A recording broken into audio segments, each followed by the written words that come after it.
Hello. Welcome to the Creators Podcast. My name's Richard Beatty, and it's the 1st of January 2021. So Happy New Year to you all. Hope you had a good Christmas. Good New Year's Eve and whatever you got up to. We're back on lockdown in the UK now, so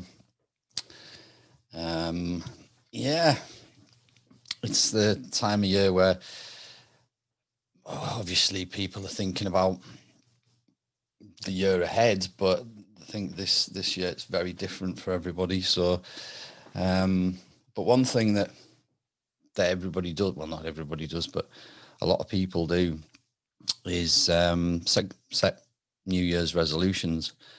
And I just think this year people's New Year's resolutions might be looking very different to the things that they might have put, said for the year before. So I think that goals are important, and they're very similar to a New Year's resolution. Only Napoleon Hill said, and I've got this tattooed on my leg. I'm probably going to use it as a part of the thumbnail for the podcast. A goal is a dream with a deadline. So the goals, if you set them right, if you give them a deadline, it gives them more purpose. And this is a goal setting process, which can easily be used as a New Year's resolution setting process. So hence why we're doing this. I just think that we all need to set some pretty big goals this year, and achieve a little bit more than what we did last year, because last year wasn't great for a lot of people, and things certainly need to change. So there's a lot of things in my life that I want to change. There's a lot of things in your life that you maybe want to change. So hopefully this will help. I've been using it for about 5 years now, maybe 6 years. And the first year I used it, I got amazing results, and it continues to work. I don't use it every year, but it's something that I'm very, very focused around, and actually setting goals rather than just having dreams. Although when you're a kid, you have loads of dreams, loads of things you want from life, and this is just a more efficient way of getting them, rather than just saying that you want something. So let's get started.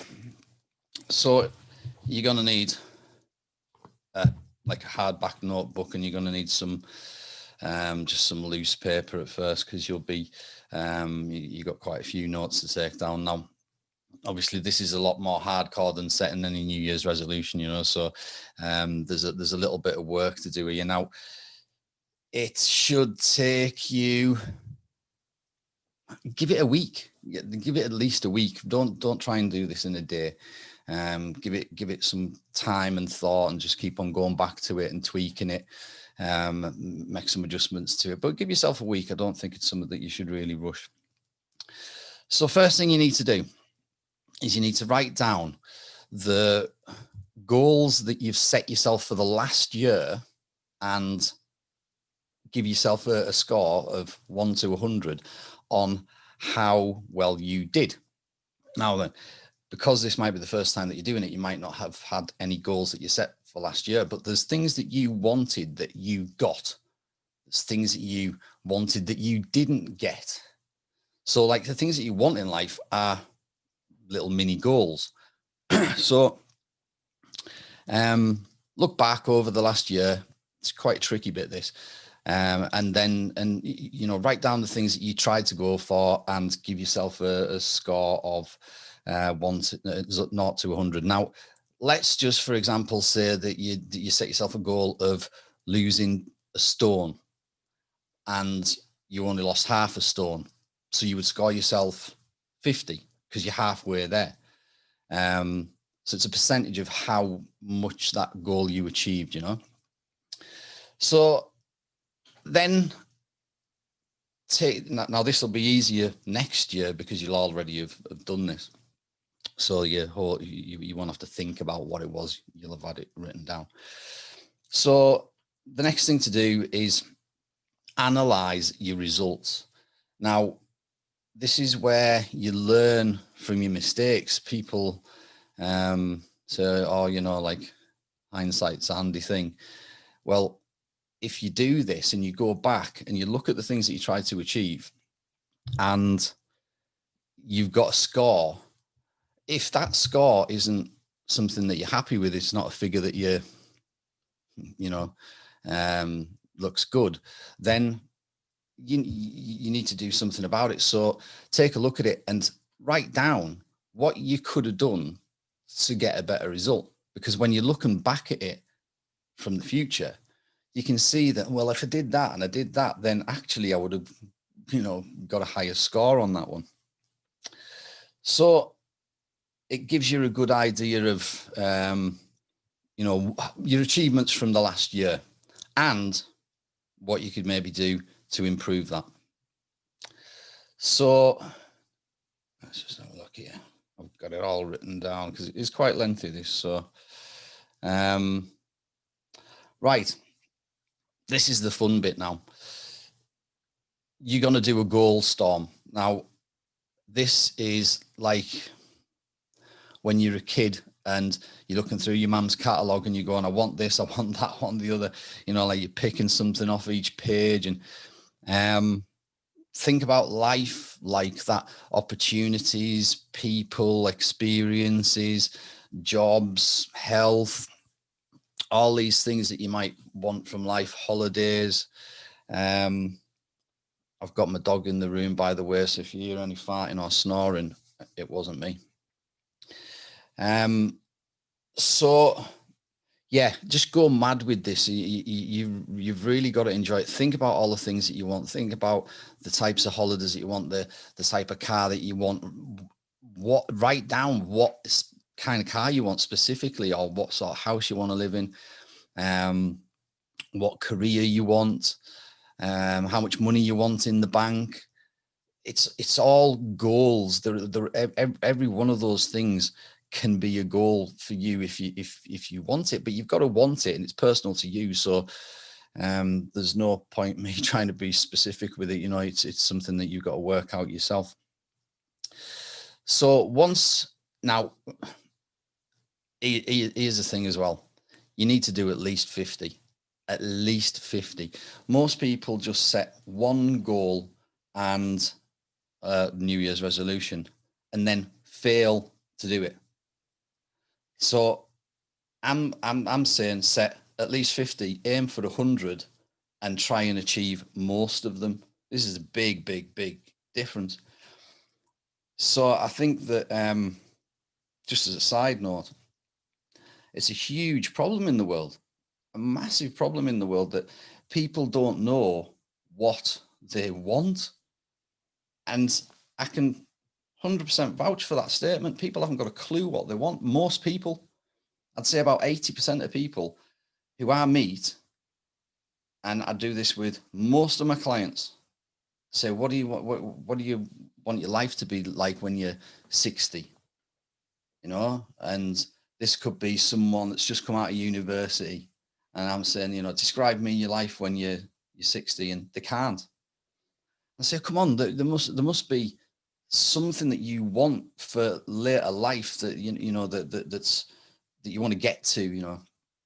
And this could be anybody. It could be someone who's 40-year-old. It could be someone who's 30-year-old. It could be someone who's just turned 18. It's right across the board. And you know, they say, I don't know. And so I say, come on, there must be something that you want. Describe what kind of car, what kind of house. I don't really know what I want. There must be something. And they'll say, well, I just want to be happy. Okay, then tell me what's going to make you happy. I don't know.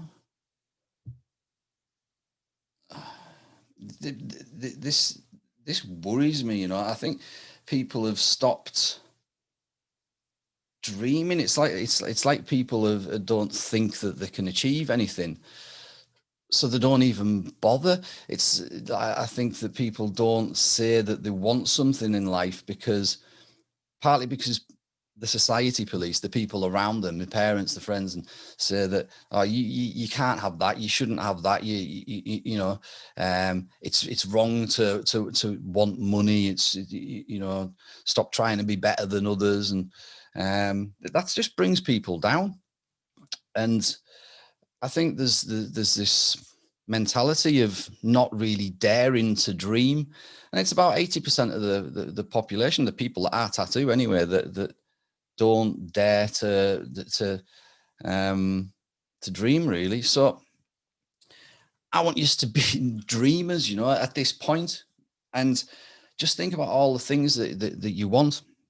And then once you've got get 100, go for 100. Then the next thing you need to do is you need to categorize them. So you're going to see how they've laid out. There's going to be things that are to do with health, money, career, family, hobbies,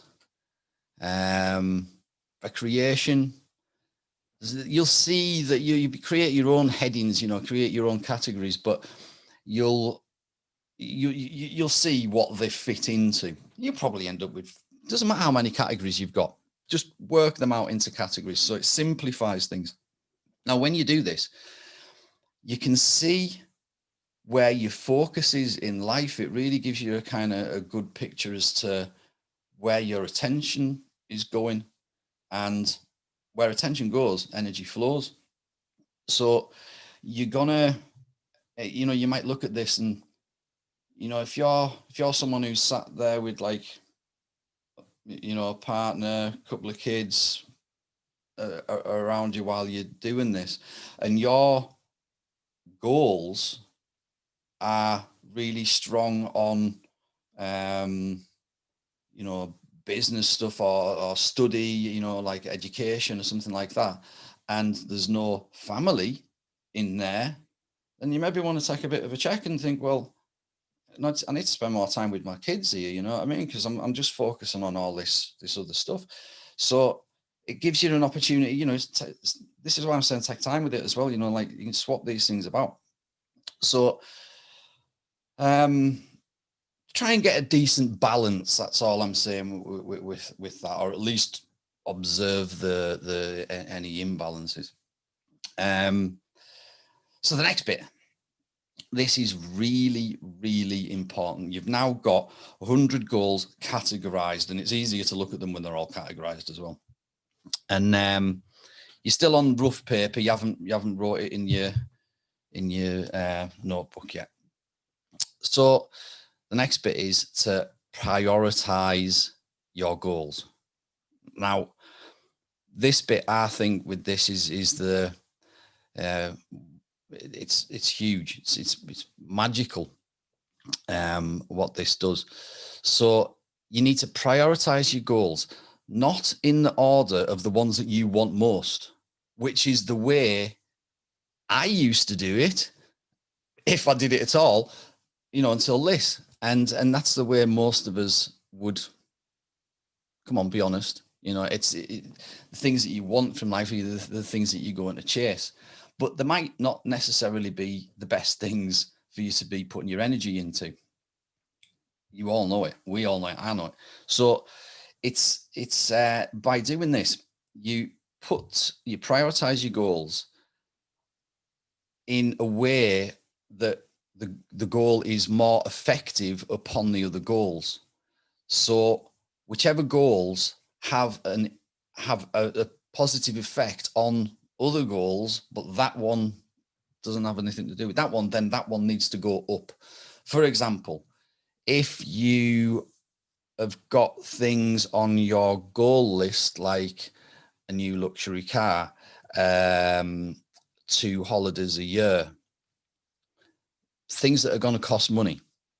And if also on your goal list is double your income, then double your income is way more important than the 2 others. That one will get you double your income, will get you the car or the holidays or whatever. But getting the car is not going to double your income, and neither is 2 holidays a year. So it's like a game of top trumps or rock, paper, scissors. You just got to work out. Now, this can be a little bit tricky, and you've got to be really brutally honest with yourself. And the things you're looking at, the things that you want, and they're going down the list, you know, like it's shocking, you know, like shit, I really wanted that. But you'll see why in a minute. So you've got to prioritize them, and you've got to be brutal.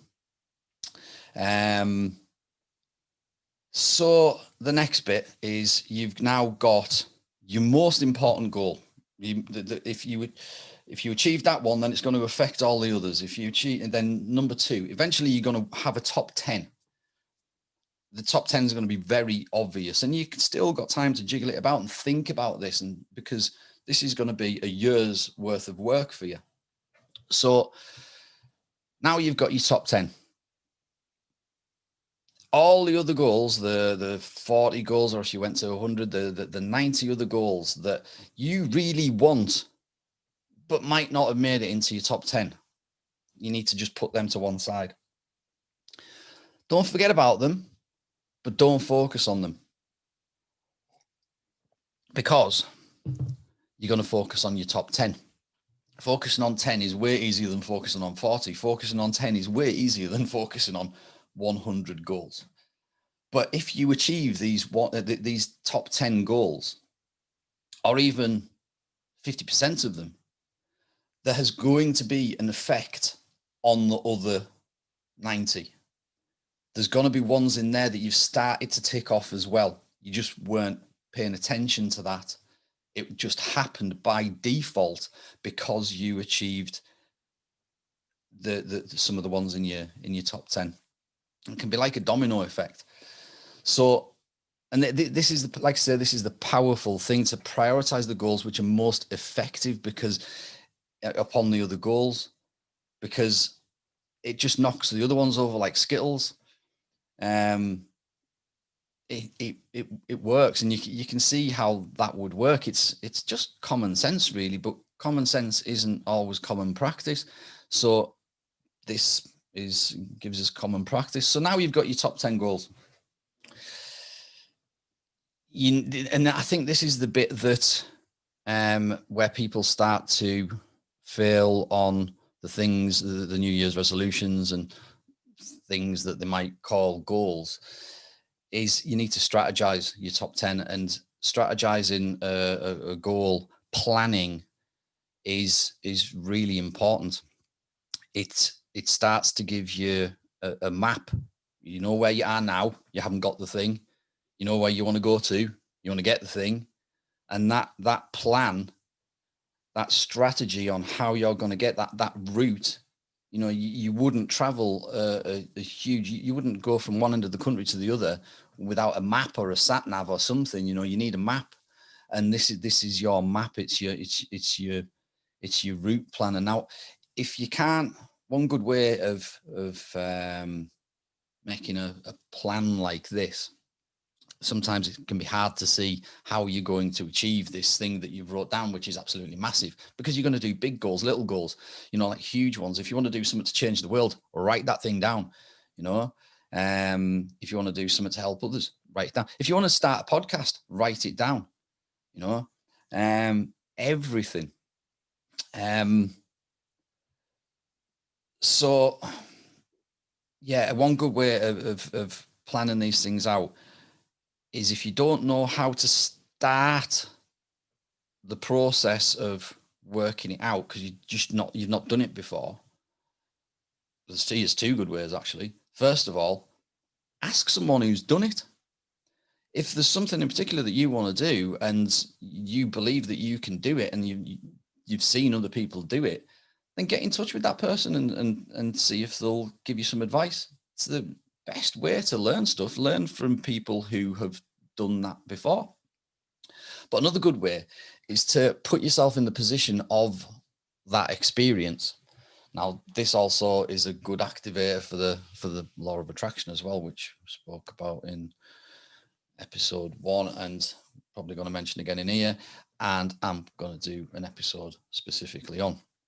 So put yourself in the position of already having that thing that you want. Let's just say it's a luxury car. So how you've just bought a luxury car. How did you do it? Well, you got to look back at what you've just done. You must be stood in the garage that sold you the car. You have just spoke to the salesman and signed some paperwork. So you got to the garage somehow. And so here's your plan, right? You need to get on the interweb, find a car. You need to go to the garage that sells them and have a look. You need to get in it and take it for a test drive. And you need to come back, work out the finances. And if you can afford it, then you buy the car. That's the process, you know. So there's your plan. You know, if you want to be a world champion boxer, think about like what that boxer was doing the day before he became world champion. Guess what? He was training. Do you know what he was doing the day before? He was training. So what should you be doing now? If you want to be a world champion boxer, you need to be doing the things that a world champion boxer does now. Don't say, I'll do it when I'm a world champion boxer. This is another problem with the way people think. You know, it's like, give us a job and I'll work hard. No, work hard and I'll give you the job. Those are two completely different people, two completely different attitudes. So, yeah, you do your strategies. Now you have got your plan for 2021. I said this will give you a plan for 2021. If you've followed this so far and done it, then you have got a plan for 2021. You've got 10 strategies of how to achieve each one of your individual goals. And if you've sought help with them, you've spoke to your family about them, you've spoke to your friends about them, and got people to chip in. So like, it's a team effort, right? You're really committing to this. You're now starting to talk to your friends about your goals and things that you want in life. And so it becomes more solid. It becomes more solid when you wrote them down, because you've got two minds. You've got your conscious mind and your subconscious mind. Your conscious mind doesn't really communicate in the same way as just words with your subconscious mind, because your conscious mind's like taking in all your senses and you know, seeing things, processing things.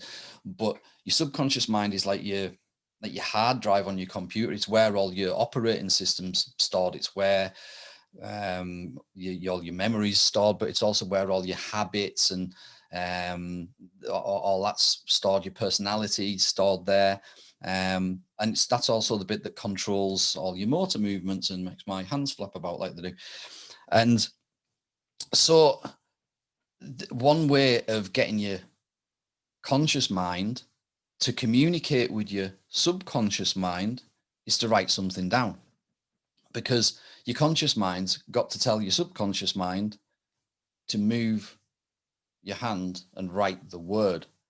So that word then becomes, it's like creating a file in your computer, and you know, it's now there in the memory. If it's just a thought, it just floats back out. That's just like something on YouTube that you watched, and then you're on to the next thing. So writing stuff down really does help solidify things in your mind. And it also helps with the law of attraction as well. So now you have a plan for 2021. Here's the next bit that a lot of people fall down on.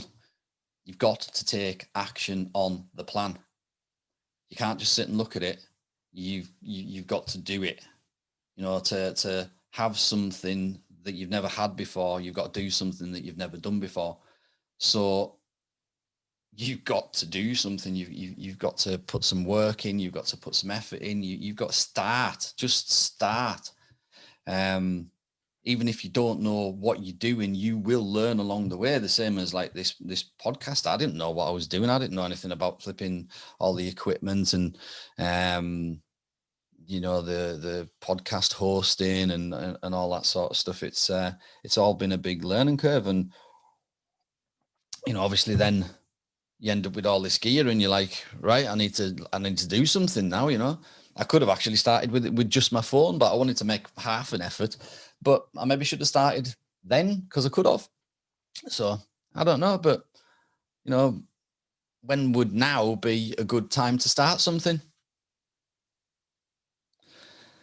So you're now taking action and you don't stop. There's only two definite ways to fail at anything, and that's either to give up or to not even start. So everything else is, you know, anything's possible. So we're time warp. We're on the 1st of January 2022. Okay, 365 days later. Now you look at your goals that you achieved from last year and you analyze them and you give yourself a score. And you give yourself a big pat on the back, because you're going to achieve a hell of a lot more this year if you do this than you did last year. I guarantee it. I can't see any way anybody could not achieve more unless they were like, you know, just flat out already doing this in some sort of way. But if you didn't set any goals last year, if you didn't New Year's resolutions, if you didn't set yourself any of those last year and say that I'm going to do this, then chances are you didn't really do anything. So I'm challenging you to do something. That might be start a business, that might be get a new job. You know, I think that's a lot of what people are thinking right now. You know, different ways out, ways to work from home. Start a home-based business. Start a business that, you know, helps your community out. Start a business that helps people. I don't know what you want to do. Just you work it out. I wanted to do this to help people. To help local businesses. I want to speak to you know, local business owners, any business owners really that have got a story to tell on how they achieved what they achieved, so that other people can follow suit. And you know, if something that they've done is something that you might want to do, you'll already have that without having to ask the person, you know. So that's why I started the podcast. So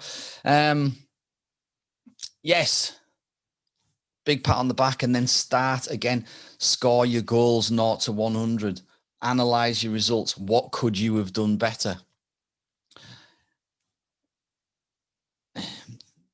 You're really gonna be able to look at what you've achieved now, and your scores will be accurate, and the goals that you've set out to do were that top 10. So this gets a lot easier the next year, you know.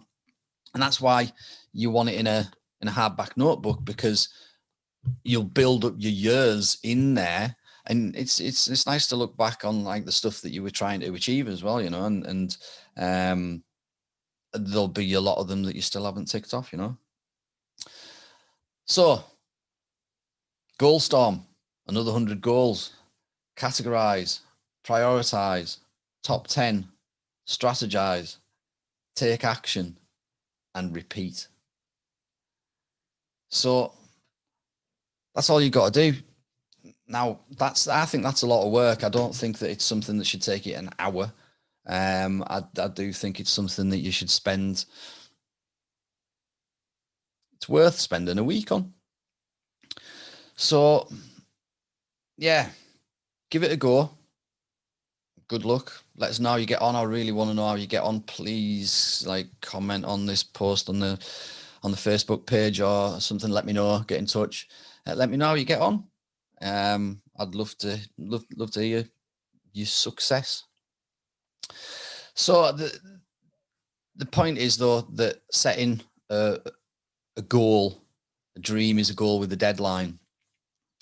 Setting these deadlines, you've got a year to do it, and you can track your progress, and you're gonna end up with this plan. But you know, dreams can come true as well. If you don't put a deadline on it, it doesn't mean that it's not necessarily going to come true. You just don't know when, and sometimes sooner rather than later is better, you know. I think most of the time, actually. So why wait, you know? Don't leave it open-ended. But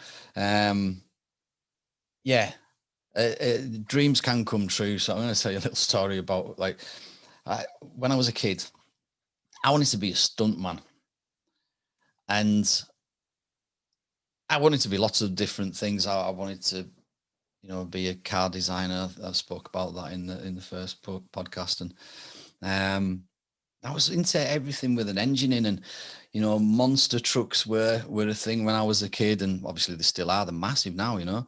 But I was always into cars, and there was a program on telly called The Fall Guy, and dude was a stuntman, and you know, it was just a cool program. I just always wanted to be a stuntman, not one that jumps off buildings because I don't like height. One that drives cars. That ideal. I'd love to be a car driving stuntman. So a bit later on in life, I ended up racing autograss cars. Now these things are like little buggies, but ridiculous powerful engines in the back of them. And I was driving this thing, and I was thinking, I've got to have me one of these on the road. This would just be the most epic road car ever. But again, another dream. Do you know what I mean? I never said I am going to. You know, I never said give it a date. I just never said when. But I said I'm gonna have me. I have got to have me one of these on the road. And 15 years later, I'm on holiday, and I'm sat with Megan by the pool, and I'd already been thinking about getting myself a toy because I hadn't treated myself to anything in a long time. I work hard, and I don't really spend a lot of money on myself. It's, you know, and so I thought, yeah, I need a toy, you know. And I'm a petrol head, so I was actually looking at a car that I test drove a few years ago, and didn't end up buying because of the injury that I got with my thumb, and that was why I made the Killer Bees. But I didn't buy the car because of the injury with my thumb. And so I was looking at these and thinking, do you know what? I could probably go for it now. And it's like a Le Mans car. It's like a serious hardcore sports car. Now, I couldn't have even got it on the drive. It wouldn't have got up the curb. And so I would have had to get either storage or move house.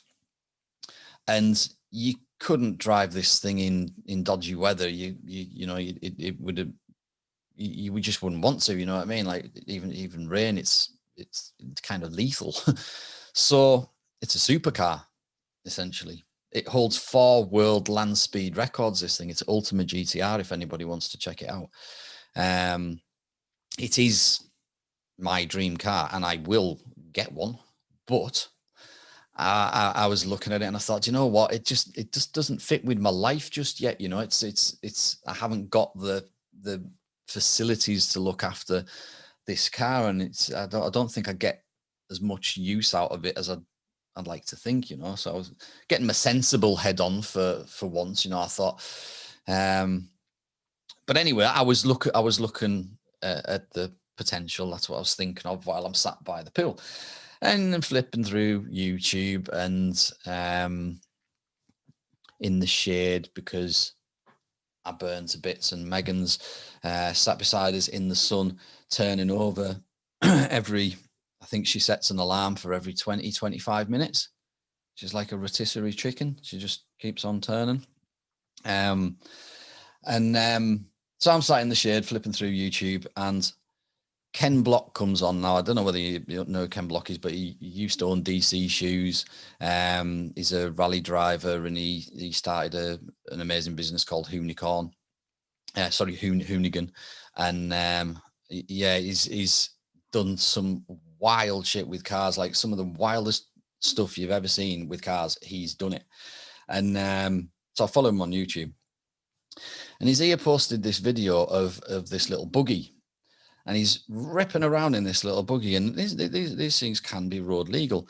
And he's doing all sorts of like skidding about and stunts in this buggy. And I'm like, wow, what the heck is that thing? It's just like looks insane, and it goes like stink. And what is that, you know? So I got really excited about it. I'm like, this is fascinating. So like I started looking into it, and it turns out it's a Canon Maverick X3.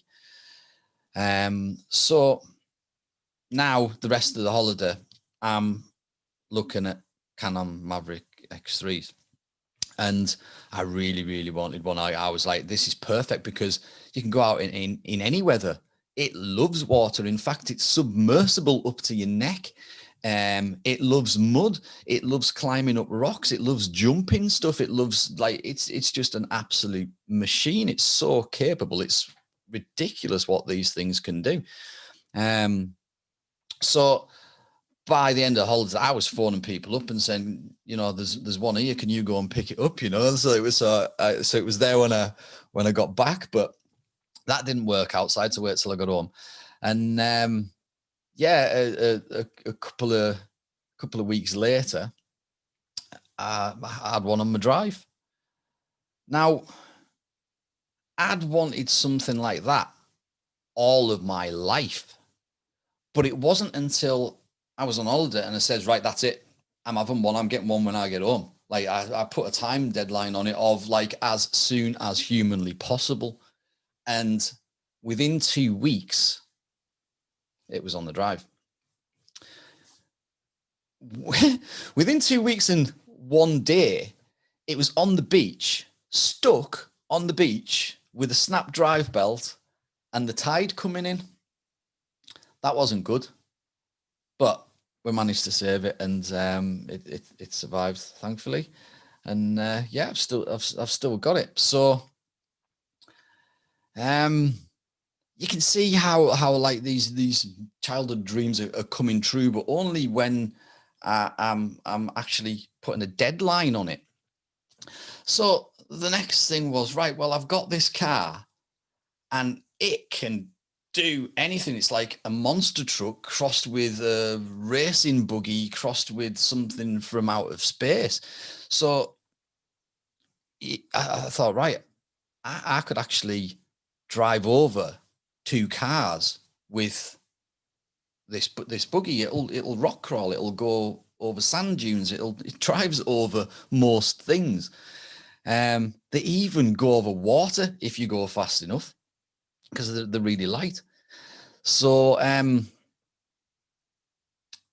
yeah, I was like, right, okay, this is an opportunity to drive over 2 cars. Now this is going to, you know, I realized what I had in my hands, the potential of this. This was like a goal of the monster truck thing, you know, driving over 2 cars. What kid doesn't want to do that? That's into cars, you know. So I was going to get to drive over 2 cars.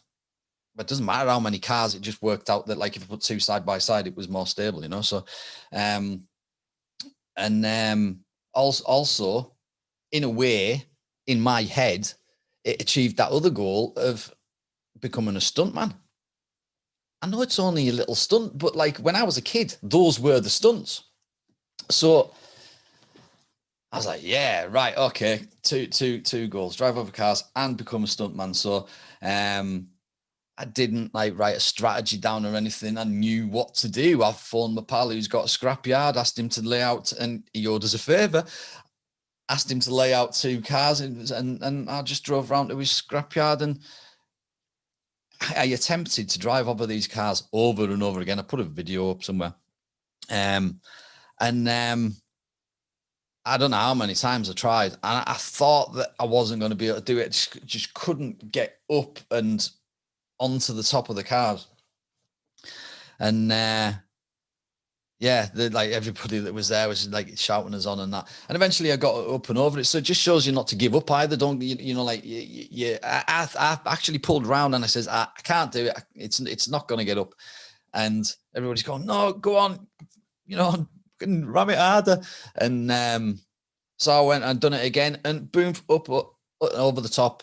And that day I became a stuntman. So I've been wanting to actually write myself a CV so that I can apply for some jobs. I do not want the job. I just want to put on my CV that I'm a stuntman. So and see if I get any interviews. And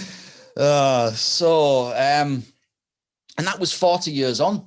You know, I'd said that when I was a kid, you know, 7, 8 years old. And you know, I'm 47 now. So 46 when I did it. So yeah, it took a while, but it wasn't until I said, right, I'm going to do it tomorrow, and I took action on it. And you know, I made a plan, you know, phone him, and next day, boom, I was doing it. Now I know this isn't all like exactly simply possible, you know, to do if you see what I'm saying. But for me, it was a natural chain of events that probably wouldn't have happened the way it did unless I set a deadline for it and said, right, I'm doing it tomorrow. I'm doing it when I get back off holiday. So yeah, now then, goals for this year. My goals for this year, I'm going to give you 2. One of them, I want to jump over a car. I don't want to just drive over it. I want to jump over a car. So let's strategize this. I need to know. I must know. So I know someone with a field. It needs to be a big enough field to take a run up, and he needs to be the person who has this field or large area needs to be into doing silly things and have an interest in building ramps, possibly a bulldozer or a JCB or something. And yeah, so it sounds like we need a farmer with a field and some heavy equipment to build a ramp. We need a car. I could jump over mine. Maybe not. But we need a car, and we need a landing ramp. We need good weather. So yeah, someone's going to phone me about this, or someone's going to send us a message, or I'll get in touch with someone I know. And this year, I'm going to jump over a car in my buggy.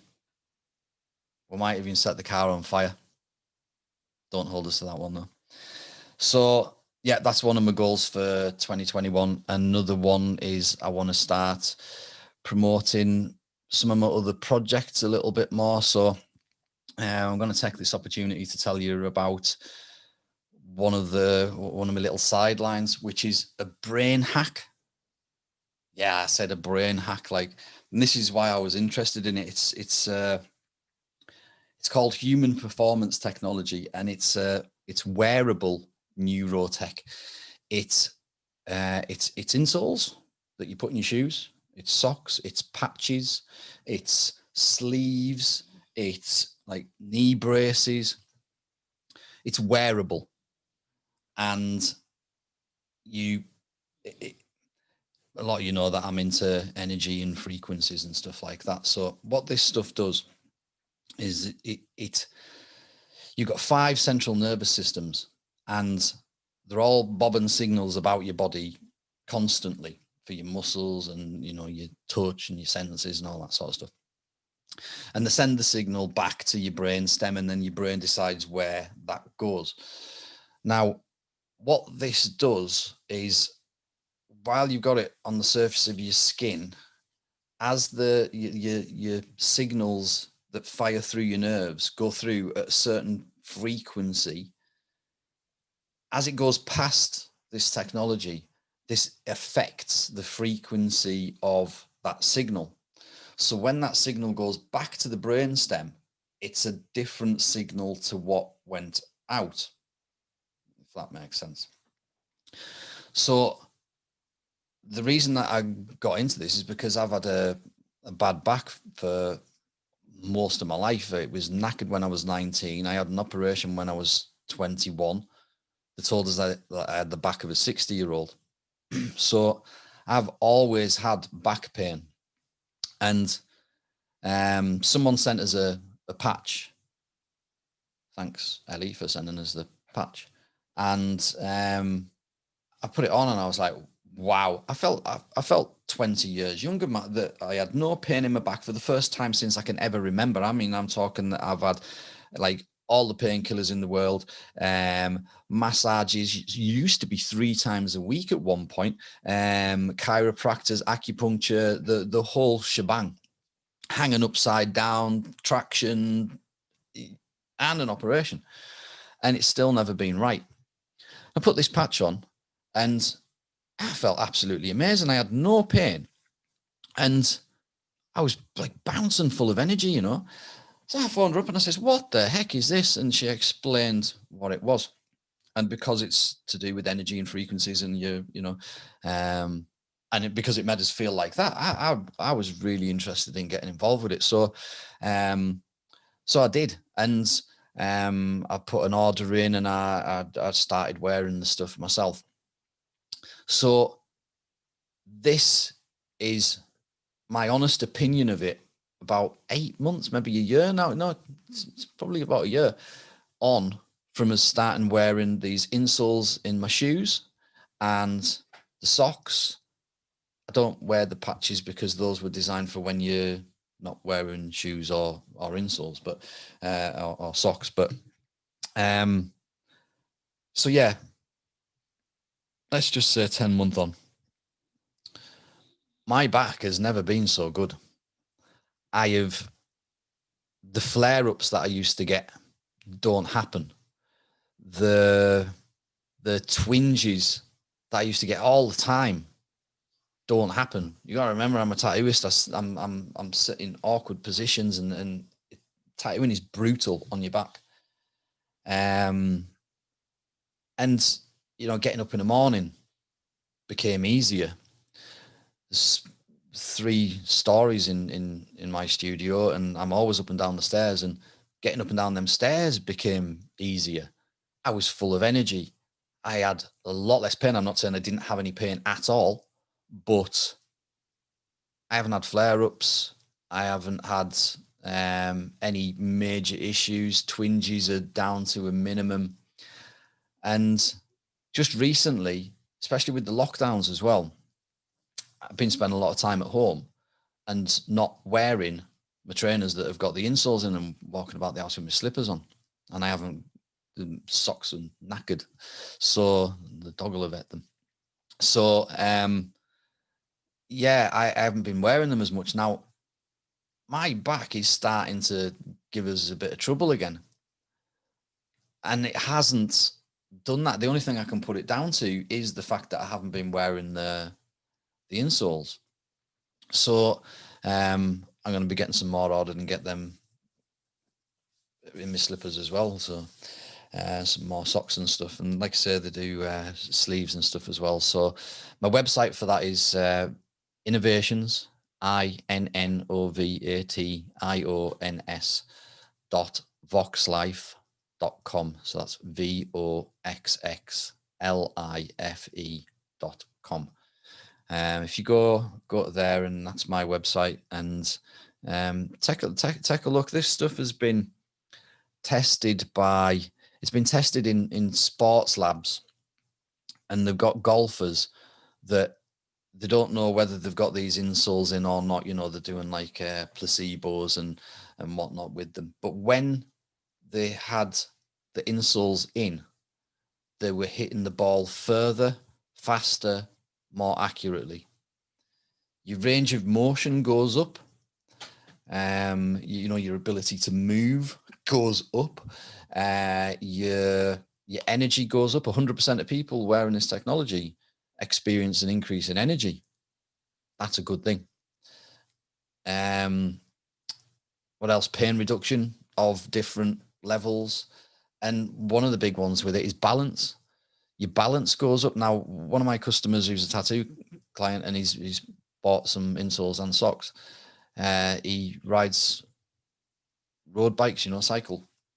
And he says that he's going faster, he's breaking his time records, and he feels more stable in the corners. He says he's attacking corners a lot harder because he feels better balanced.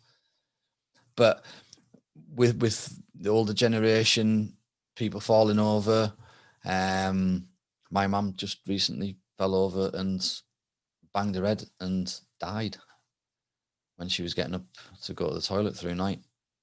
So, you know, maybe if she'd had these in her slippers, then she might not have fallen over, you know, I don't know. But it's all this stuff's been lab tested and proved. They don't even know exactly how it works. They just know it works. And I'm absolutely fascinated by it and what it's done for me. So I got involved with the company and I became a distributor, and you get a website, and this is something that you could do as well if you wanted to set up a home-based business. We mentioned this earlier on.